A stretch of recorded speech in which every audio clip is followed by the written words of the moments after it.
Hello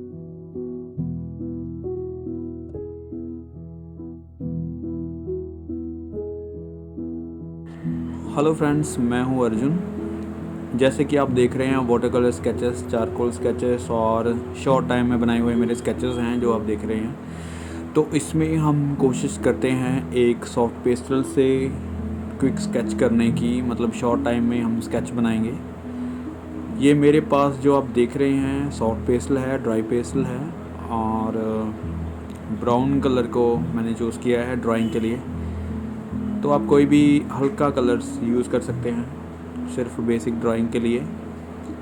और ये जो आप पेपर देख रहे हैं ये एक आइवरी पेपर है जो सिंपल ऑलरेडी हम यूज़ करते हैं और बिल्कुल बेसिक काम के लिए, बेसिक स्टडी के लिए आप यूज़ कर सकते हैं। बहुत अच्छे से स्टडी हो जाती है इसके ऊपर। ठीक है, तो आज हम कर रहे हैं शॉर्ट पेस्टल स्टडी। एक सिंपल सा स्केचेस बनाएंगे। कोई भी एंगल ले सकते हैं आप, पोर्ट्रेट का कोई भी आप रेफरेंस ले सकते हैं। ठीक है, तो मैं आपको सॉफ्ट पेस्टल चलाने का एक बेसिक सा तरीका बताऊंगा, साथ ही शेडिंग के बारे में बात करेंगे। तो सबसे पहले सिर्फ बेसिक जो पोर्ट्रेट का होता है ऑलरेडी आप करते हैं, हमने बहुत बार डिस्कस किया है, पिछली वीडियोस में मैंने इसके बारे में बताया है। तो इसमें चारकोल की जगह पे हम कोई भी कलर यूज़ कर रहे हैं। इसमें हम ड्राई पेस्टल यूज़ कर रहे हैं, हल्का सा बेसिक सा। और मटेरियल की कोई बात नहीं होती, आप मटेरियल कोई भी यूज़ कर सकते हैं। मेन चीज़ होती है जब आप चारकोल या स्केच से आप ड्राइंग करते हैं, स्केचिंग करते हैं, तो उसमें जो कलर्स की वैल्यू होती है, शेड्स की वैल्यू होती है, टोन्स होती हैं, उसके बारे में आपको पता होना चाहिए। आप उसके बाद आप जो कलरिंग करते हैं तो बहुत आसानी से आप फिल कर लेते हैं। ठीक है, तो इस तरीके से मैंने एक बेसिक सा जो स्केच बनाया है ये आपको दिखाने के लिए कि किस तरीके से हम उसको फाइनल कर सकते हैं, मतलब उसको शेड कर सकते हैं, टोन फिल कर सकते हैं। तो बिल्कुल लिमिटेड कलर से और सिर्फ टोन के बारे में, शेडिंग के बारे में हम बात करेंगे। ये हमारे सामने एक बेसिक सी ड्राइंग है जो बना रहे हैं, यूज़ कर रहे हैं। तो हम फीचर्स पे कम ध्यान देते हैं। एक बार हम जहाँ पे फीचर्स आ रहे हैं उस चीज़ को डेप्थ देंगे, उसकी डिटेलिंग पे हम बाद में काम कर सकते हैं। और सिर्फ एक बेसिक जो आइडियल होता है, बेसिक होता है, कहाँ पे कौन सी चीज़ बन रही है, कितनी डेप्थ पे बन रही है, कितनी लाइट आ रही है, कितनी शेड आ रही है, ये सारी चीज़ें हमें नोट करनी होती है।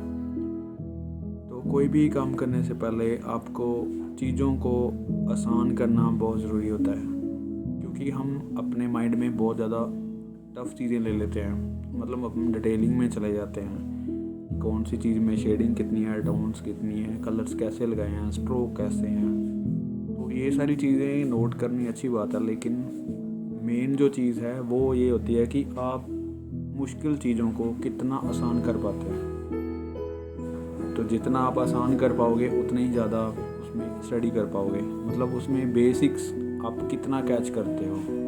ठीक है, अब ये देखो यहाँ पे आइज़ बन सकती है, नोज़ की जस्ट हमने शेड ली है। ठीक है, सिर्फ एक बेसिक सा स्ट्रक्चर हमने ट्राई किया है। तो जो शेडो आपको दिख रही है आइज़ की जगह पे, तो वहाँ पे आप इमेजिन कर सकते हो कि वहाँ पे आइज़ है, लेकिन हमने वहाँ पे कुछ भी काम नहीं किया है, सिर्फ हमने शेड दिया है। ठीक है, ये मैं हल्का सा कलर उसकी कैप में दे रहा हूँ ताकि आपको समझ आ जाए कि उसमें और इसमें कितना फ़र्क है। सिर्फ लिमिटेड कलर्स हम यूज़ करेंगे। कोई भी कलर है आप टोन्स के हिसाब से आप कर सकते हैं। पहले आपको टोन समझनी होगी कि किस कलर्स की कौन सी टोन आती है। जैसे मैं ये पर्शियन ब्लू यूज़ कर रहा हूँ, तो उसकी जो लाइट है उसमें हल्का सा मैंने मेजेंटा कलर यूज़ किया हुआ है। तो ऑब्वियसली जो लाइट एंड शेड्स की बात आती है, टोन्स की बात आती है, कलर टोन्स की बात आती है, तो आपको उसकी भी स्टडी करनी पड़ेगी। कौन सी डार्क शेड है, कौन सी लाइट है, उसको लाइट करने के लिए कौन सा कलर अप्लाई करना है। अगर आपको इन चीज़ों का पता चल जाता है तो आपको बिना किसी रेफरेंस से काम करना ईजी लगता है।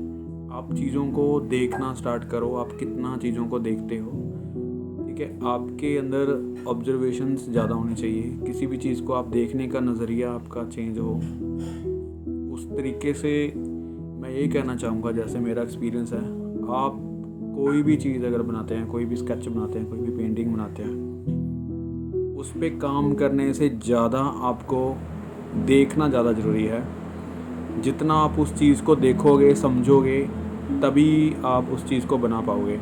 ठीक है। कई बार हमें वो चीज़ें दिखती नहीं जो हम मिस करते हैं, मतलब हमारे देखने का जो नज़रिया है वो कहीं ना कहीं कम होता है, तो हम उसका आउटपुट दे नहीं पाते, हम कर नहीं पाते। तो ज़्यादा प्रैक्टिस करने से उससे ज़्यादा ज़रूरी है कि हम उस चीज़ को देखें, उस चीज़ को ऑब्ज़र्व करें। कोई भी चीज़ है, अगर कोई भी पोर्ट्रेट है तो आप उसके अंदर डिटेल्स बाद में देखो, पहले उसका बेसिक्स देखो और उसकी लाइट एंड शेड टोन्स देखो, फिर उसकी बारीकियों में जाओ। ठीक है। जब आप ऐसे कोई स्केच बनाते हैं, शॉर्ट टाइम काम करते हैं, तो उन चीज़ों को आप आसान करना सीखो कि आप कितना आसान कर पाते हो, कितना ईज़िली उस चीज़ को बोल्ड स्ट्रोक से कर पाते हो, बोल्ड काम कर पाते हो। ठीक है, एक बेसिक से। तो ये देखो, मैंने एक ब्राउन कलर को ही शेड किया है। अभी मैं ये ऑरेंज कलर लिया है, तो ऑरेंज कलर को मैं हल्का फुल्का शेड कर रहा हूँ ताकि उस चीज़ का जो मिडल टोन है वो अप्लाई हो सके। ठीक है। ज़्यादा ज़रूरी इसमें ये होता है कि आप कौन से कलर्स को किस तरीके से यूज़ कर रहे हैं। ठीक है। अभी देखो, मैंने ऑरेंज कलर एक मिडल टोन के हिसाब से मैंने यूज़ किया है। अब उसी ऑरेंज को, जो मिडल टोन थी उसकी, अब ब्राउन बन गई है। ठीक है। मैं अब जो डार्क ब्राउन कलर है, जिसको हम बर्न्ट अम्बर बोल देते हैं, वो मैं यूज़ कर रहा हूँ। ये हल्की सी डार्क टोन दे रहा है, राइट। तो पहले हमारी जो ब्राउन शेड थी हल्की सी, वो थी मिडल टोन। ठीक है। उसके बाद हमने वाइट एंड ब्राउन के बीच में से जो टोन यूज़ किया है वो मैंने ऑरेंज किया है। ठीक है। अभी जो ब्राउन शेड और डार्क के बीच में जो मिडल टोन बनती है वो बनती है बर्न्ट अम्बर से। तो मैं बर्न्ट अम्बर को डार्क यूज़ कर रहा हूँ। उसके बाद हम एक्स्ट्रा डार्क यूज़ कर सकते हैं, लेकिन इससे हल्की सी डेप्थ ज़्यादा आती है। देखो, ये टोन्स के अकॉर्डिंग चल रहे हैं। जैसे हमने बिल्कुल वाइट टोन यूज़ करते हैं, फिर हम हल्का सा पेंसिल को दबा के चलाते हैं, हल्का सा शेड होती है, फिर उसके बाद डार्क आती है, फिर उसके बाद एक्स्ट्रा डार्क आती है। तो अभी तक एक्स्ट्रा डार्क इसमें कुछ भी नहीं है, हम डार्क तक पहुँचे हैं। ठीक है। उससे पहले हम हल्की सी ऑरेंज और ब्राउन शेड्स दी हैं इसमें। ठीक है। हाइलाइट्स के लिए हम देखेंगे कि क्या अप्लाई कर सकते हैं। तो इस तरीके से देखो, अभी पोर्ट्रेट का जो डेप्थ है वो आना स्टार्ट हुआ है। ठीक है। अभी हम इसकी डिटेलिंग नहीं करेंगे, हम ऐसे ही रखेंगे इसको बोल्ड में, लेकिन ये स्केच जो है वो आपको दिख जाएगा कि किस तरीके से हमने करना है, इसको अप्लाई कैसे करना है। कोई ख़ास टूल्स यूज़ करने की ज़रूरत नहीं है आपको, कोई ज़्यादा कंफ्यूज होने की ज़रूरत नहीं है आपको। आप इस तरीके से स्टडी कर सकते हैं, उसको चला के देख सकते हैं। ठीक है। सबसे पहले मेन चीज़ ये है कि आप अपना डर निकालो। कोई भी मटेरियल यूज़ करते हैं, आपको लगता है कि ये नहीं होगा, ये मैंने किया नहीं है, ये मैंने फर्स्ट टाइम किया है, तो इस तरीके से नहीं होता, ये कलर्स मैले हो जाते हैं या आपके गंदे हो जाते हैं कलर्स, तो उस चीज़ को आप अप्लाई करके देखो, एक बार यूज़ करके देखो कौन सा कलर किस कलर से पहले आता है, कौन सा कलर मिक्स होके कौन सा अप्लाई करता है। ठीक है। तो उस तरीके से आप यूज़ करके देखो, एक बार चला के देखो, आप पूरी तरीके से आप काम करोगे, अच्छे तरीके से काम करोगे। तो ये मैं इसलिए कर रहा हूँ बोल्ड स्ट्रोक में, फीचर्स में नहीं जा रहे, क्योंकि सबसे पहले हमें कोई भी मटेरियल है वो चलाना ज़रूरी आना चाहिए। कैसे चलाना है, किस तरीके से अप्लाई करना है, शीट या पेपर उस पर मैच बैठता है नहीं बैठता, उसको कितने तरीके से हम यूज़ कर सकते हैं। ठीक है। अभी ये जो तरीका है मेरा रेंडरिंग तरीका है, जिस तरीके से हम स्केच करते हैं उसी तरीके से यूज़ कर सकते हैं। ठीक है। अगर आप एक स्केच को बोल्ड स्ट्रोक में रखना है तो आपको कोई मिक्स करने की ज़रूरत नहीं है, कोई कॉटन यूज़ करने की ज़रूरत नहीं है। आप सिर्फ उसको अप्लाई करो। अप्लाई करने पे आपको पता चल जाएगा कि कौन सा कलर्स कहाँ पे मैच होता है, कौन सी शेड बनती है, कौन सी टोन्स मैच बैठती है। ठीक है। तो ज़्यादा चीज़ें क्या होती है, जब हम मिक्स करने बैठ जाते हैं तो कलर्स एक दूसरे में चले जाते हैं, तभी कलर्स में वो मैले हो जाते हैं या उनका जो ह्यू है वो ख़त्म हो जाता है, तो फ्रेश नहीं रह पाते। कलर्स को आप अप्लाई करो, वहाँ पर रखो कलर्स को, ठीक है। उसको ज़्यादा इधर उधर मिक्स मत करो, ज़्यादा उसको, मतलब मेरे कहने का मतलब है कि उसकी जो अप्लाई जहाँ पे किया हुआ है तो उसकी जगह पे उसको इधर उधर करना, आपका कलर गंदा हो सकता है। तो कलर्स को स्ट्रोक में रखो, तभी आप अच्छे से मटेरियल यूज़ कर सकते हैं। अभी हल्का सा जो हाईलाइट है, मैंने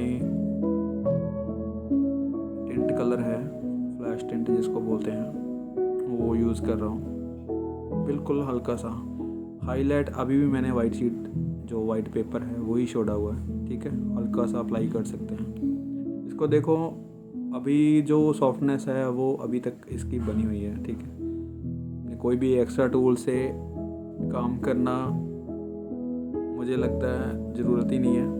आप अपने फिंगर से, हाथ से उसको अप्लाई कर सकते हैं, हाइलाइट्स दे सकते हैं। अभी फीचर्स अभी तक हमने ऐड नहीं किए, तो इस स्केच को देख के लगता भी नहीं है कि हमें फीचर्स ऐड करने की ज़रूरत है। देखो वहाँ पे शेड है, तो आप शेड अप्लाई कर सकते हैं, इस तरीके से बोल्ड काम कर सकते हैं।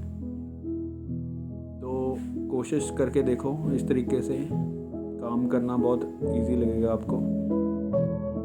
ये जो ड्राई पेंसिल हैं, सॉफ्ट पेंसिल हैं, ये बहुत आसानी से काम कर सकते हैं। बस इनकी ये थोड़ी सी प्रॉब्लम है कि ये स्टेबल नहीं होते, इनको फिक्सेटिव से या फिर किसी और तरीके से स्टेबल रखना पड़ता है, या फिर फ्रेमिंग करानी पड़ती है। लेकिन ये स्टडी के लिए बहुत अच्छा है, आप बहुत अच्छे से स्टडी कर सकते हैं इसके लिए। ये अप्लाई कर सकते हैं किसी भी शीट के ऊपर। जैसे मैंने ये आइवरी शीट है, आइवरी पेपर है, तो इसके ऊपर अप्लाई किया है, तो बहुत अच्छे से चल रहे हैं, बहुत अच्छे से काम हो रहा है।